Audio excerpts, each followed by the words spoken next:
All right, so I had to re-record this. You're doing lesson 8. The reason is because of that stupid sound issue. So it says it's going to take 90 minutes, but this did not take 90 minutes. And this is about making vector graphics. It's like an old raster format. So you're going to go to the vector drawing techniques. It's 2 parts. This is part 1. We're breaking it up to part 1 and part 2. You're going to get to the practice start. There's a start PSD. And then there's going to be a techniques for that's basically the part with the oranges first. It's going to be a part 2, and then this part 2 you guys are going to have the start 8. So those are the files you're going to need right there in order to complete these. So if it looks like I'm talking over myself, I am talking. So you're going to have this little board here where you're going to do some tracing, and then this is the other side where you get to actually trace the orange and do something with it. So for this first board here, let's go back to those instructions. And what you're going to be doing is tracing A to B, A, B, C, and it goes through how these things are. So right here they're talking about bitmap images and vector graphics. So bitmap is basically like an old school raster images that took up a crap ton of space, and they're not the best use for like putting on the web because the image file itself just takes up a lot of space. And you can see if I zoom in here, here are all the pixels. If we were doing this on Illustrator, you wouldn't see those pixels because vector images, you don't have that degradation of quality loss when you zoom in. It's basically limitless, where a raster is. So we just see this. You're going to be tracing from the A to B and the ABC, making some curvatures, different things like that.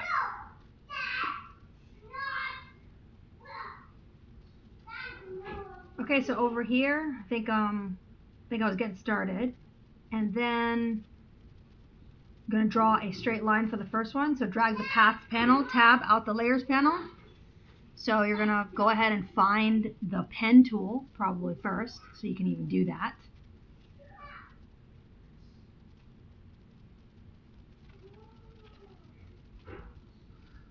So if you don't have the paths, you could do window paths. So all right, in the tools panel, you want to do the pen tool first. So I went down over here, and it's going to be right above the type tool. So I found it right down here. And there's your pen tool. It's right below that dodge tool is your pen. So you're going to go ahead and in the options bar, select and verify the following settings. Okay, so there's your options bar up here. And you have a certain amount of settings. So the first thing it says, it wants the auto add and stuff. I'm going to make this window larger. A lot of times these things up here, you can't read them because the window's squished, especially if you're on a student laptop. So up there, there's your additional settings. And they're talking about a rubber band. So they want that rubber band not selected. So you're going to go back and you're going to go into the gear and find where those settings are. So first of all, it's the path. All right, so path options. Got that. We make sure that we know it's a shape. I already had mine on there. Now you want to make sure that the rubber band is not selected, right? So you hit the little gear. In case you don't know what it is, you can hover over it. But you're going to find that little gear. And then from there, you can find if the rubber band is or is not selected. So you open that up and you see the rubber band is not selected. So then that's fine. That works.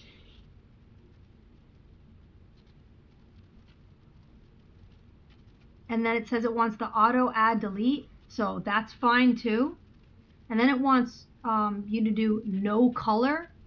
But it seems like in that I originally went there. So I put the stroke first. So for the stroke, they said choose a green.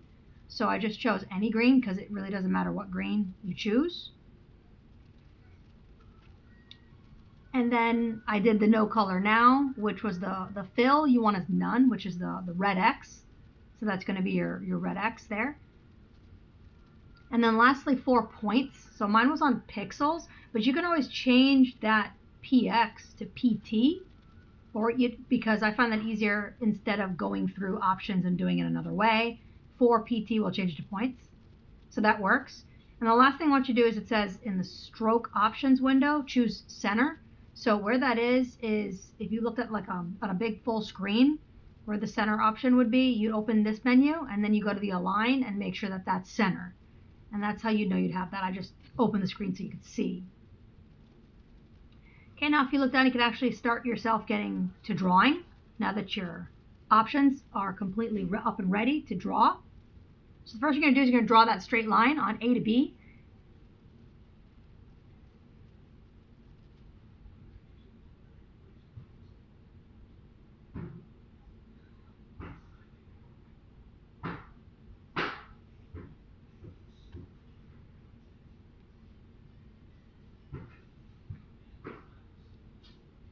Okay, so what they're talking about there with the path, if your path happened to be somewhere else, you can dock it. So there's the blue right there where you see I docked the blue path in case yours wasn't present. And that enables you to be able to see both the layers and the paths at the same time rather than having to flip back or going to the window and having to view them. So that's all basically that was. So you're going to start here with the pen tool, and they want you to start with A. So you're going to click A. And when you click it, it created that point. And now you're going to go over to B. So you already can click B and you created your straight line, which is great. I mean, it's not straight, but it doesn't really matter that it's not straight. So we're going to move on to the next one. So now you get to draw some curves. So this one's a little different because you have to make sure that you are holding down and letting go at appropriate times. Because if you don't do that, it's going to screw you up. So you're going to, I accidentally hit I actually didn't. So you have to go ahead and hit enter. See, I never hit enter to finish what I'm doing. So I hit enter. And now we start this one. So you hit A. Now, okay, from here, this is very important. If you're going from A to B, you have to know that you cannot let go of the left click on the mouse. But if you let go, you're not going to create your curve. So that little area right here is where you're allowed to let go. So it gets really tricky here. So if you have A selected like you do, you hold down B, did not let go of the mouse. And then I drag with that mouse now, still holding down, now I can let go. When I let go, I created my curve, which is really, really important because if I didn't, I'm not going to have a curve. So then next, I'm going to do that same thing to C. I'm going to click down and I'm going to drag from C on that area from C all the way to the little white marker, and then I'll let go. So held down right now, hold down on one finger, and then now drag. I didn't let go, and I could let go here or I could not, but that's how you curved that area where it has C. Now you go to D, and D is fine, but we're going to push enter to complete our line. So now we're done with that line, and now for this next group, we're going to basically do that, but up and down around. So you're going to start over on A, and you're click and drag and go to B to open the circle. So you just click on A, B, drag it over, then C, drag it over, and then D, hold and drag it over. Remember, you're hold, then drag, then let go. Hold, then drag, then let go. It's a lot to get used to, but you'll eventually get used to how that works. And then when you're done, you hit enter, and you're done with that squiggly line. And that's how you create that whole up and down movement. For the next part, you're going to get to this interesting looking full shape that has some straight lines as well as some curvy ones, and you're basically going to complete the shape. So the shape is here, and you're going to start off on A, and A is going to be a nice straight line. So you just click A, and you let go on the 1-point click, and then you're going to go over to B and have it be a straight line. Now what's cool about something like this though is if you were to hold shift, you can create yourself a perfectly level horizontal line. So imagine like you had a leveler, and you had a leveler on a wall and you want that bubble to be perfectly level. Instead of doing that, all you would have to do is hold shift when you hit 1, and then you hold shift, and now it's a perfect line. Hold shift, perfect line. Hold shift, perfect line. When you get to E, now we're going to start curving. So just like before, you click, hold down on the F, drag to the little area, it curved. We're going to get to G, hold down on G, drag to the area of the little white, and it curves out the image. Then you're going to go to H, right? And then from H, you're just going to go ahead and finish it at A. I'm showing you here an example that if you held down, you could screw it up. Now, over here, if you click here, you're not completing the shape. If you click there, and you make sure you see that little symbol, you know you completed it, and you're done. And that's how you would make. All right, so now that you're done with this area, if you're in my class, you're going to end up having to do a little bit more. And what I want you to end up doing is grabbing that pen tool and I want you to basically put your name before you export. So make sure you have your pen, and then anywhere on here, on this sheet, I want you to start just taking the pen, and you can curve it out if you want, but just basically put your name so I know that you completed it, you and your partner's name, and that would be what you would do for part 1. Okay, from here you're just going to go ahead and you're going to file export this and turn this into me on Canvas. So go ahead and file export it as your JPEG, and that'll be pretty good for me. So this next one here, this is the part 2. So if we're looking at the part 2, this is the part where you end up having paths. I don't know if you remember the little lady and the path thing that came out of her mouth. That was already created for you. This is what you'll be making yourself with the paths, and it's the same exact thing we did for the beginning. So the first one you want here is they said make this visible and invisible. So choose file, save as. We're going to go ahead and we're going to save this as working, so 08 working. And then once we know that save, we're good. We can continue working on it. We'll be just fine. You want to make sure that you're going to select the pen tool, and then the options bar, you're going to choose path. So we have the pen tool, but remember we had shape. Now we want path. So now we want to make sure that this is on path, and it is. And then the reason, of course, you want to do that is we don't want anything visible. We just kind of want a general path of something that we already created. So that's basically the whole point of a path versus a shape. Okay, then over here, it says with the pen tool, click on point A and a new temporary path appears. So you're going to basically do this exactly the way you did the practice document, except the path part is just a little bit different. So once you get through that, you're going to click A like I did, then click B, then hold it, drag the handle. It even has the instructions there. And you're going to make sure that you curve it over to C, and then you're going to curve that one over to C. I'm going to drag this over here and then continue on. And that's, you're going to keep going all the way around until I get to those stopping points.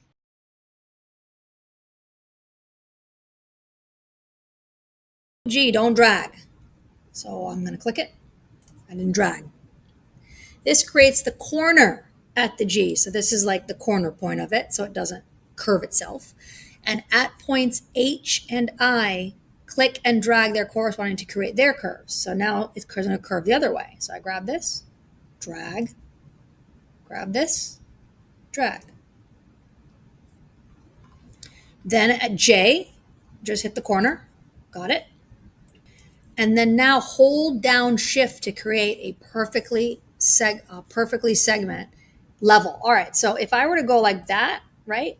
That's not a, perfectly a landscape. It's not like if you took a leveler, it wouldn't be level. So how would you perfectly level it? You take your finger and you hold on shift. I'm holding down shift, and you click it, and now it's perfect. So it's just like if you were to draw with the pen or draw with the pencil. You may have done that before. That's how you create your straight line. And then now points L, M, and N, click and drag. All right, so let's go ahead. L and M, L, click and drag, M, and we're clicking and we're dragging.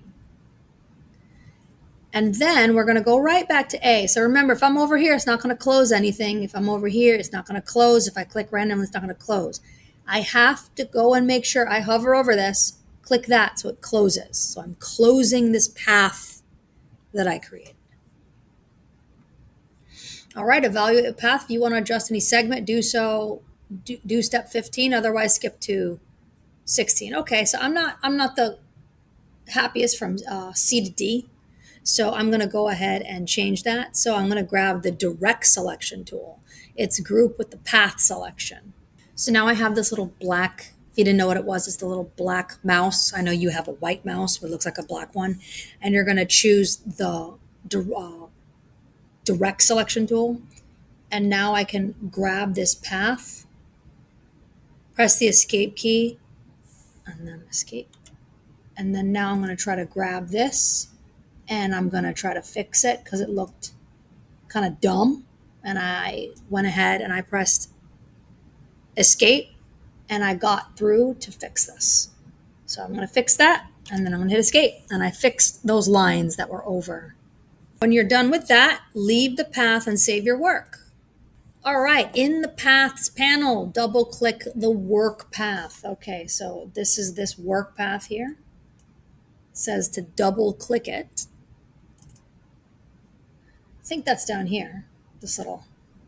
So, okay, so that's kind of cool. It created this marquee around it to select it. And then type lemon. Okay, so they want this to be called lemon.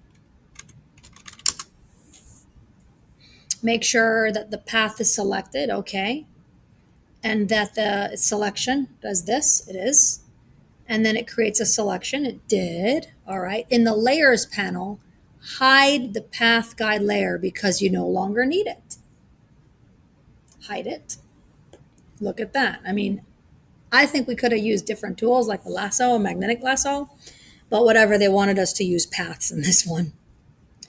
All right, in the adjustments, in the single adjustments. So adjustments, if your adjustments isn't here, you can always go to window adjustments. So just in case yours isn't there. In the properties panel, change the hue setting so that orange in the center changes to a lemon color. So they want this at plus 17. Okay, it got a little brighter. Now they want us to save. All right, creating a logo with a text and a custom shape. So if the rulers aren't visible, view rulers. Mine hour said view rulers.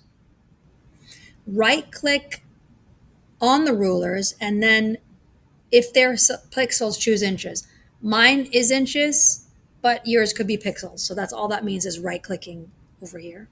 And I have inches. This document will become a printed postcard. So inches is an appropriate unit. So if you're printing a postcard because you're at a hotel or something, you want it to be in exact inches. In the layers panel, make sure the hue saturation layer is selected. Okay, mine is selected. And to make sure it's selected so that what we're about to create, we'll create it right above it, basically. So select the horizontal type tool. This is what's going to put it right in front of it. And in the options bar, do the following. Choose a bold or heavy typeface from the font family. Okay, so I'll use the same, Arial Bold. On the right, align text button because you'll soon add a graphic element. Okay, so that's this one. I hovered over it. That's the right align text. And then type 55 points for the size. So here's our points. That's the size. And then I pushed enter.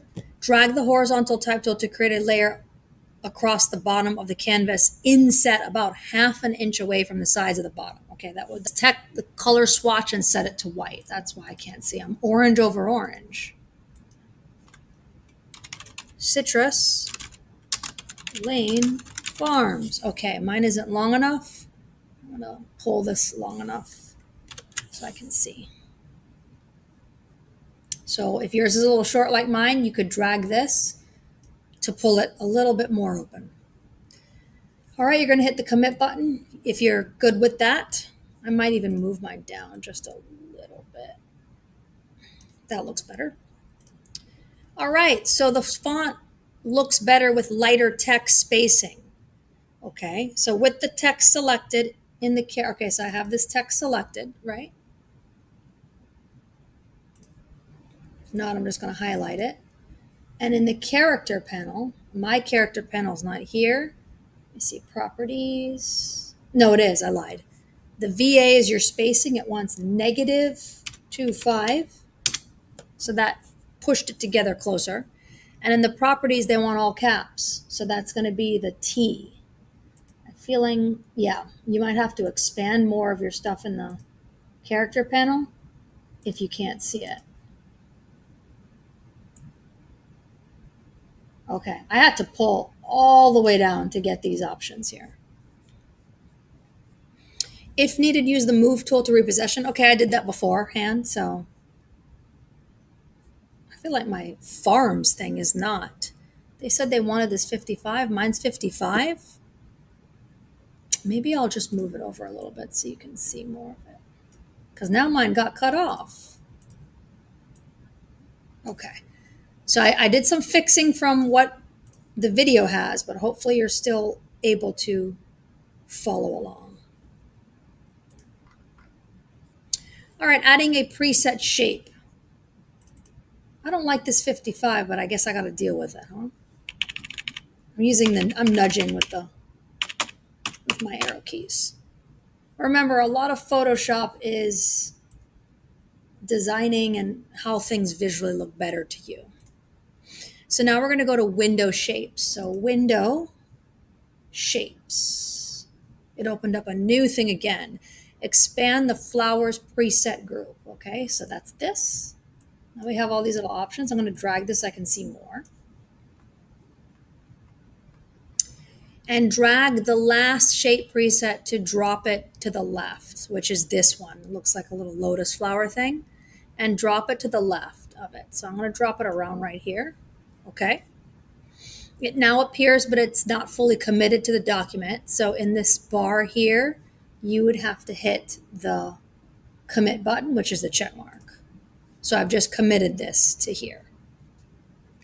Drag any handle on the shape to resize it. All right, so drag any handle from the shape to resize it to be about 1.5. Actually, mine kind of already was 1.5. So I guess mine was fine. Drag the flower to position it between the left edge of the document and the citrus lane.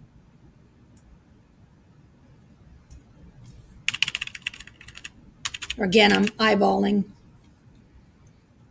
And then make sure the shape is still so, when you're done, enter or this commit button. I committed.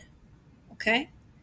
And then the shape is added using the current fill and stroke settings, which were the ones that we practiced for the shape earlier. Let me move out of this. So that's why it's like that green, because that's the practice that we did before. So make sure it's still selected. All right. I reselected it in the layers panel. And in the layer, double click the name of the shape and type flower. Okay. In the contextual taskbar, put the fill, expand the, okay, so we want it to be yellow swatch. All right, so in this, choose the fill to yellow, RGB yellow.